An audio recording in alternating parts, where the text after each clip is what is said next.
Ümid Partiyasının sədri İqbal Ağazadə Qlobal İnfoza müsahibəsində sensasiyon fikirlər səsləndirib. O, Rusiyanın Ermənistana hərbi müdaxilə ehtimalına da toxunub. Stat: Rusiyanın rəsmi şəxslərinin dediyinə görə Paşinyan qələbə qazanarsa, Rusiya seçkiləri tanımayacaq. Tanklar Ermənistana daxil olacaqmı? Orada Rusiyanın hərbi bazasından qarşı durma üçün istifadə ediləcəkmi?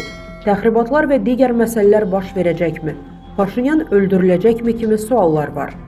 Məsələn, 1999-cu ildə Ermənistan parlamentində baş verən güllələnmə hadisəsi bizim gözümüzün qarşısında baş verib. Rusiya nələr edə bilər? Bunu indidən demək çətindir. Çünki Putinin son parad çıxışı əslində bir sıra məqamlardan xəbər verir. Bu, siyasi mövqedən çox sərt güc mövqeyidir. Bu ayın sonunda Avrasiya İqtisadi İttifaqının yığıncağında Paşinyanın iştirak etməyəcəyi artıq bəyan edilib. O, bunu seçkilərlə əlaqələndirib. Bu da Rusiya üçün xoş xəbər deyil.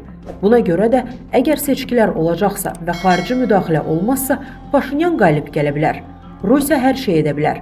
Hətta Amerikanın Maduronu bir gecədə apardığı kimi Rusiyada Nikol Paşinyanı apara bilər. Hər şey mümkündür. Statın sonu.